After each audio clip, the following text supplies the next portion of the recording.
जो छेड़ता है उसको फिर कभी छोड़ता नहीं। और अभी ये देख लिया होगा इन्होंने, इस जो राज शेखावत ने जो ये बकवास की है, रोम के अंदर घुसकर 3-4 बींटे पहन कर रेल बनाने के चक्कर में जो ये बकवास करता है, इस जो राज शेखावत ने जो ये बकवास की है, हमने इनके खिलाफ मोर्चा खोला था और उनको उसका सही आईना दिखा दिया कि जो और तेजाजी महाराज के दर्शन करने के लिए हमें किसी भी प्रशासन के इनकी भाई प्रशासन की अनुमति लेने की हमें जरूरत नहीं है। के चक्कर में इसकी बकवास हम तेजस सेना के साथ साथ पूरा जाट समाज नहीं सुनेगा। भविष्य के अंदर इसको ये सबक लेना होगा कि भाई ऐसी बकवास ना करे वरना मुंह की खानी पड़ेगी अब। और इन्होंने इनकी सेना ने पहले भी पता नहीं इनको जाट समाज से गुर्जर समाज से क्या दिक्कत है, इनको सिर्फ कि ये दबकर रहे हमारे इन पे वो अधिकार चले, वो टाइम गया। अब सब अपनी अपने एजुकेटेड लोग हो गए, पहले का जमाना गया, सबको अपनी रक्षा करनी आती है और कोई भी समृद्धि थोप अगर आप थोपना चाहते हैं तो वो नहीं थोपेंगे। और अब हम खरनाल तेजाजी महाराज के दर्शन करने के साथ साथ हमारे समाज के कोहिनूर श्रीमान हनुमान जी बेनीवाल साहब के 8 तारीख को जन्म सुनवाई का भी कार्यक्रम रखा हुआ है, तो हम तेजाजी महाराज के दर्शन करेंगे। और तेजाजी महाराज के दर्शन करने के लिए हमें किसी भी प्रशासन के इनकी भाई प्रशासन की अनुमति लेने की हमें जरूरत नहीं है, क्योंकि तेजाजी महाराज जाट समाज के साथ साथ सारे किसानों के लोक देवता है।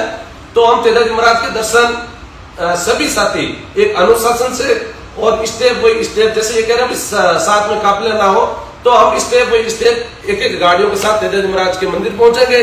तेजाजी महाराज को के दर्शन के बाद जिन भाइयों के काम होगा, भाई बेनीवाल साहब जन सुनवाई रख रहे हैं 8 को, तो जिन भाइयों के कोई काम की बात होगी या कोई आवाज उठाने की बात होगी तो वो भाई बेनीवाल साहब से जाकर मिल भी सकते हैं।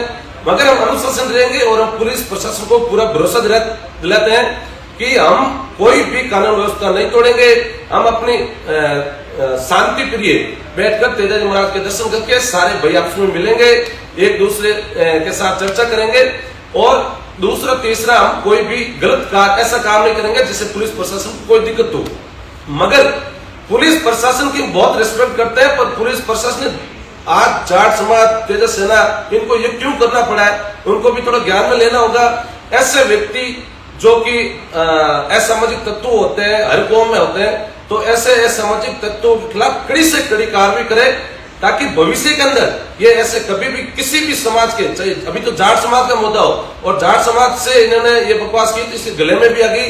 ये छोटी छोटी कास्टों को हमेशा टारगेट करके परेशान करता है। इस बार इसका गलत पंगा हो गया बेनीवाल साहब से, और बेनीवाल साहब के साथ राजस्थान ही नहीं पूरा भारत का जाट समाज खड़ा है, क्योंकि एकमात्र नेता जो हर लड़ाई लड़ते हैं। तो सभी साथी, हमारा पहला तो प्रोग्राम ये था कि हम भोपालगढ़, अशोक, ओसिया, बावड़ी, यहाँ के सारे भाई ट्रैक्टर लेकर चलते, 500-700 ट्रैक्टरों के काफिले के साथ करनाल पहुंचते।